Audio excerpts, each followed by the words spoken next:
Because Wally just kept standing at the back door, like.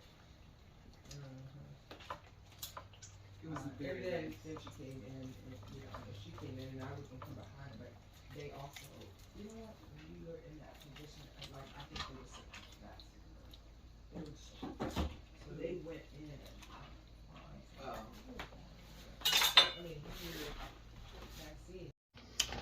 Well, hello, good people. Mark Holmes here, and as always, I want to say thank you all for watching, commenting, subscribing, and being part of Cooking and Tailgating with Joe Boo. I love cooking. I'm not a formally trained chef or anything like that. I'm a guy who learned from my mother as a kid, and between Boy Scouts and going camping and cooking on campfires and stuff, being a single parent and having to take care of my kids, I've learned to cook some stuff that people seem to like. And the great thing about eating at home is you can save a whole lot of money and eat great. One of my favorite restaurants, Mike's American Grill. If you go out and get yourself a piece of prime rib, it's about $38 a slice for like a 16-ounce slice of it. It's expensive as can be. It's great, but it's not a cheap meal. The best time to buy stuff is when it's on sale, as opposed to, I got a taste for something. And case in point, Sunday, of course, is Christmas, and a traditional meal is a rib roast. Well, a rib roast, they can be about $13, $14 a pound. That's not exactly affordable. But like right now, my local grocery store have them on sale for $6.99 a pound. So check this out. This is what we're gonna actually have for Christmas. Look at this. Now, check the price out of here. Normally, this would be $93 for this. This is 7 pounds, $93.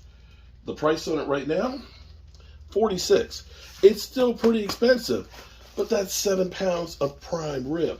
Oh, that's gonna be good. The problem, of course, is if I cook this for Christmas dinner, and you wanna cook it for Christmas dinner, I'll doing it Christmas dinner, it'll be after Christmas dinner. So what I did was, I got one that's a little smaller right here. And again, this would have been $72 right here. And this is a little over 5 pounds. We're gonna cook this one tonight. Yeah. So here's what we're gonna do. I'll put this one in the freezer because it's gonna be a few days before Christmas comes through. I'll take it out 2 days before so it'll thaw out. What we're going to do is, when you're cooking this, you want it to get to room temperature, okay? You don't want to cook it cold because you want to have it at room temperature, and that's the same thing about smoking meats in the smoker. You want to take them out a little bit of time ahead of time, like about a half hour to an hour. Now, I'm not saying take this and put it outside in the sun.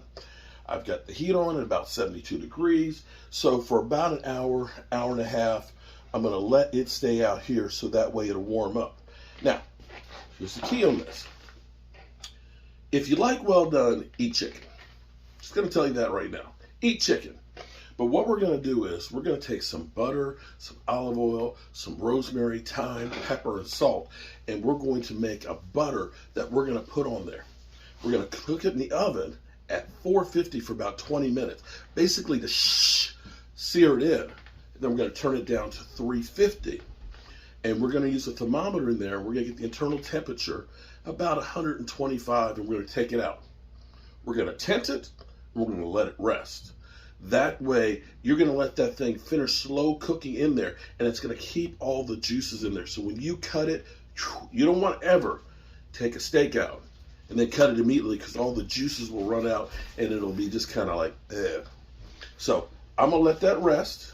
I'm going to go do some other work. And then I'm going to come back and make our butter to go on top of it and get ready to cook this thing. So with this being about 5 pounds, cook time typically is about 15 to 20 minutes per pound. But again, go by the thermometer. Okay, I'm back now, and I am going to get ready to get this roast cooking. And I have... This is going to be interesting because I'm not sure how much time it's going to take off, but it's definitely going to take some time off because I have actually a convection oven that will roast. So it should take about 2 hours in a regular one, but I think it's going to be more like an hour and 20 minutes to maybe an hour and 40.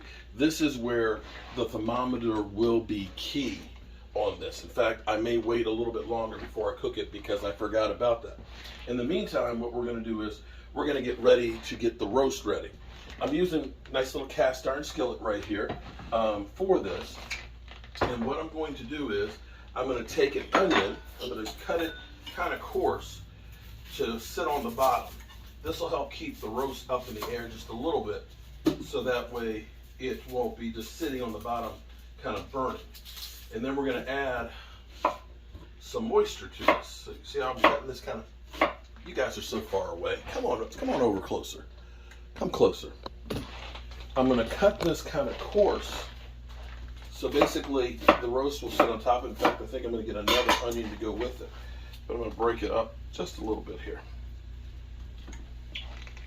See, this is our base. And this will also help. It's going to cook down with the roast with our juices. Let me grab another onion.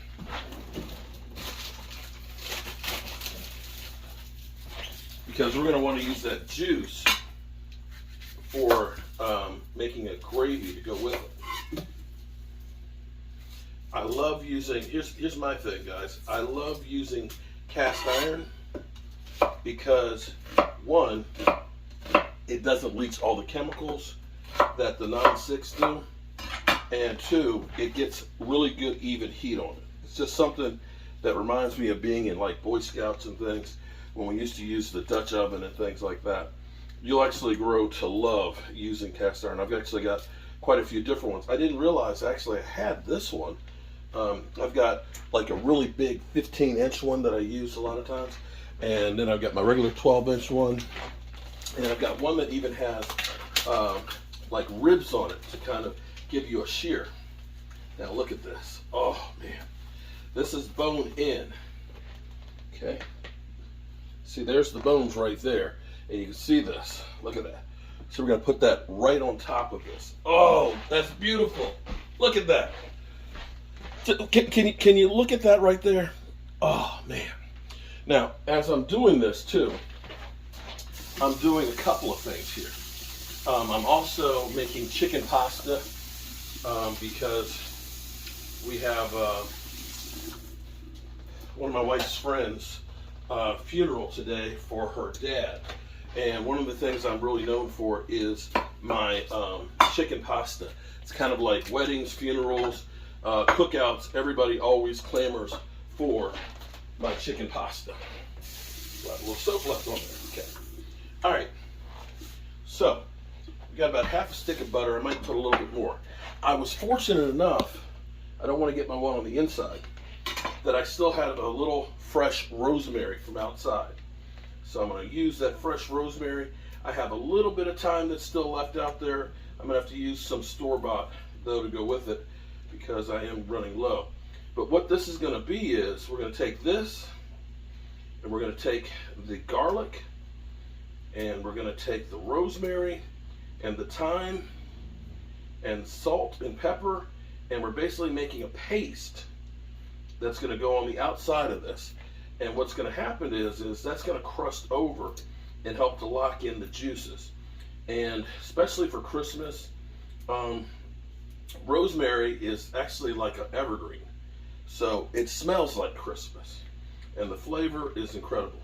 Rosemary and thyme are always, with garlic, it's always great with beef.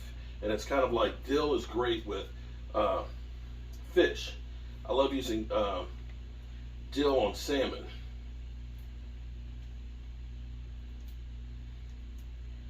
And so there we go. We're going to chop all this up.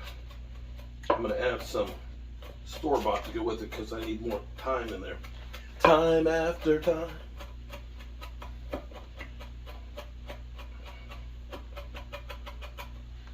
And I've got 6 cloves of garlic.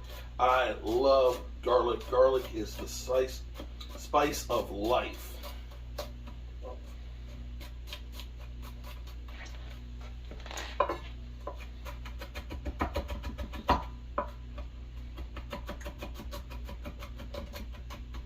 Now some people will go through and they will slice the steak and they'll put the cloves of garlic in there, which is another really good way to get that garlic deep into it. I just love to just go ahead and just chop this and make the crust on it. Because then if you get it nice and medium rare, you've got the crust on the outside and then you have that juicy prime rib on the inside.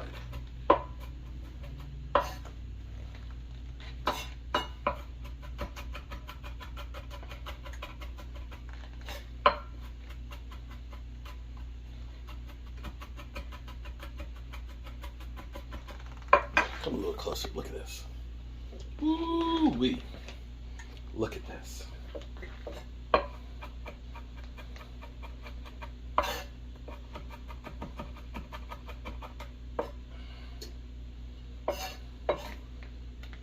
that in there.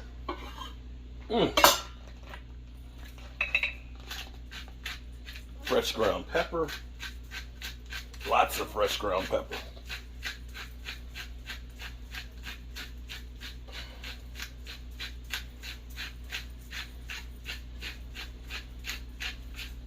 Take a look down here. We'll put some more of this thyme right here. Time after time. Okay, I think we're going to need a little bit more butter in this. And my garlic salt. You know I love my garlic salt. You can never have enough garlic salt.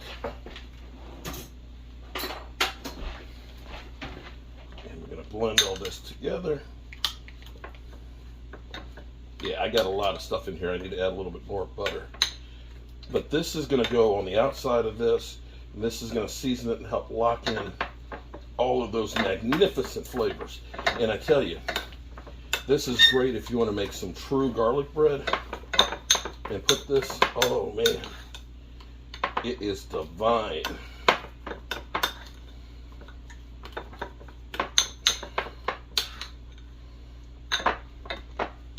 What the heck? We'll make some garlic bread. We'll get some baguettes to go with this.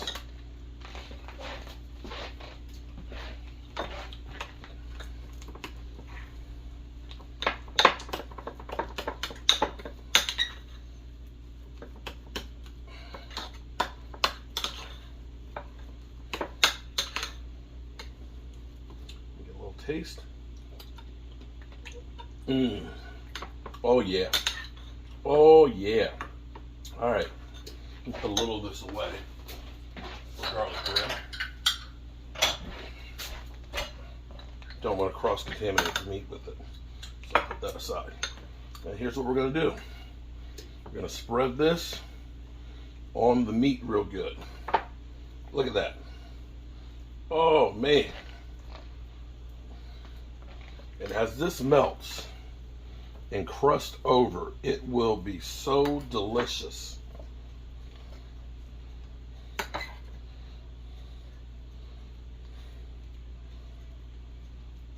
You get in there.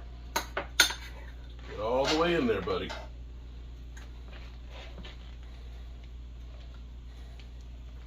Okay.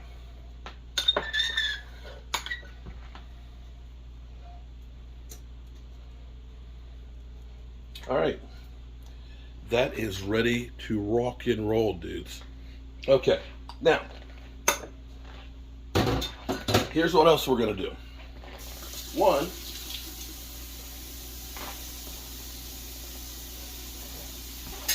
they don't know it, my wife's friends brought a bottle of wine over. Don't tell them, but I'm gonna use some of their wine. We're gonna put about a half a cup of wine in here with some beef broth.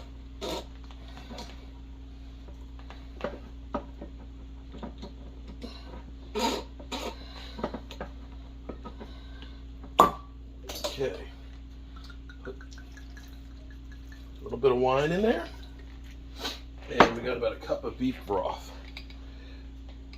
This will mix in with the natural juices and it'll keep it from burning. And this will give us our gravy. So that's all it is right now. We're gonna wait until our oven gets up to 450 degrees and we're gonna put the thermometer. I have a digital one right here. It's the digital thermometer, which is great. Push that sucker right into the middle of the meat. And when we get to about between 120, 125, we're taking this sucker out and tenting it. Yeah, it's like that. All right, we're at the conversion for 450 is 425. And, oh, shoot, forgot. I got another one. You know how I tell you I love my cast iron. There's another one of my cast iron ones. That definitely is now sealed up the oil in it. We're going to put this one down in here. And of course we have our thermometer. Right now it's 47 degrees internal temperature. Okay, 47 degrees. And it is 422. We'll see how long it actually takes for this 5.1 pound roast. Oh, it's going to be good. Okay, so it's been our first 20 minutes, and we're going to turn the temperature down. Let's see, to 350. Okay, you want to let's take a peek at it and see if it browned it. Let's see. Where's my towel? Oh, here we go. I wasn't ready. Let's take a peek. Now you can see, see how that has seared in all of the juices and stuff in there. And now it's time to slow cook it. And our temperature has actually gone up 3.5 degrees internally. So we're at 50.5 degrees right now. And we want to get that up to about 120 to 125 and take it out, depending on how rare you like it. Oh my goodness. And it's only been 20 minutes. All right, so we're about an hour and 20 minutes in, and we're up to 91.9 degrees. The temperatures begin to rise real good. Probably maybe in about 20, 30 minutes longer, it'll be good. We've got some potatoes in here. Actually, let me flip the camera around so you can see better. You can take a look at that. Oh my goodness, look at that. Look at that. Oh my God, and the potatoes. Ooh, that's gonna be good. All right, so we started this at 4:22, and at this very moment it's 6:15, so we're a little bit short of 2 hours. It's a 5.1 pound roast, okay?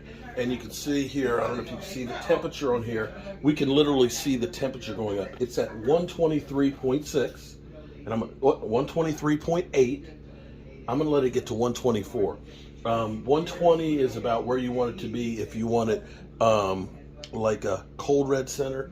125 is where you have a hot red center. So it's at 124. It's growing that fast. Oh my goodness, here we go. Let's pull this bad boy out. Oh my God. Would you look at that? Oh my goodness. Oh wow. Wow. Now, let me tell you something. The roast has worked hard. It's worked really hard, and it's tired. So shh, we're gonna let the roast rest. So what I'm gonna do is, I'm gonna try and take this roast, and I'm gonna try and put it in this other pan. Oh, look at that. And I'm gonna take my juice here, and I'm gonna add some beef broth to it so I can have like an au jus. Oh, wow. Look at that. Now, we want to temp this for about 20 minutes, and we're gonna let it slowly, let those juices in there coagulate.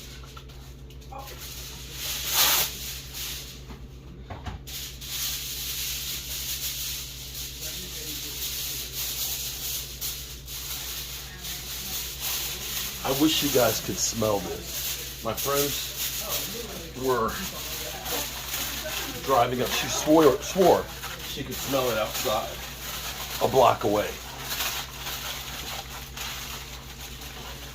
Alrighty. Oh, wow. That is so good. We're gonna make some horseradish to go with that. We're gonna take some sour cream, some mayonnaise, and some horseradish, mix that up together so that way it'll just put a little bit on that. Will be great. And of course we have our beef broth right here, our flavoring right here. We're just gonna add a little bit of our jus mix with it, and it will be fantastic. I'll show you what it looks like when we slice it. Okay, so we've let it rest. he's worked hard. This piece of meat has worked hard. Let's take a look at it up close here. Look at that. Oh my goodness, that piece of prime rib. Now again, this is a 5-pound piece, and we cooked this to 124 degrees. We let it rest for about 20 minutes, which will firm up the meat a little bit and let it cook internally. And now let's take a look and see what it looks like when it's actually cut. Now, we've got over here, let me show you guys here. We have the juice in here, the red wine. We added a little au jus flavoring with it, and the onions that are caramelized. Oh, that's gonna be so good. And also too, I've got some horseradish here with mayonnaise and sour cream. Let's take a look at this. That is nothing but flavor right there. Oh, look at that. You were there when we had that conversation, and I told you we were there. You see that juice coming off of there? You know, this new amazing. Yes, and they're new in the area. New black. The one I get out there on new black. But they try to wear over it's bad business. We got on it. This new everything. I cannot even tell you just how amazing it is. And that was part of what we think. We was like, oh, we're gonna have this like that. It wasn't like I don't know what they're talking about over there, so hopefully they won't say anything that's like incriminating while we're shooting our video. You know, anything that might be embarrassing that they might say while I'm cutting my roast, because it's only one take that I can do when I'm cutting the meat. Yeah, so yeah, I hope there's nothing bad in the conversation that they're making. Look at that. Oh. Now that's a thing. Oh my, look at that juice coming out of there. And you've got it right down to the bone. Oh my goodness. This is beautiful. So this is basically 2 hours of love. Let's take a look at that. Oh. Look at that. Oh. Prime rib. Let's check out the taste. Mmm. It literally melts in your mouth. All right. Hope you guys have a great Christmas. It's time to eat. Peace.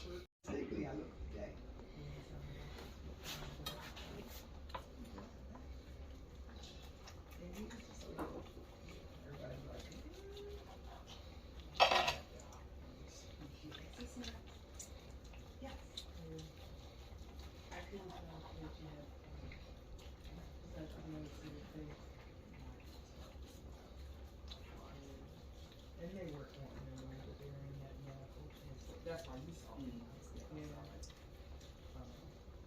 and I know even for Kevin, he's like, I want this because it looks bad on him. It was clear. It was clear that you all were waiting on somebody. Because Wani just kept standing at the back door, like. It was very and then nice. she came in, and, you know, she came in, and I was gonna come behind, but they also, you know what, when you were in that position, like, I think they were sick.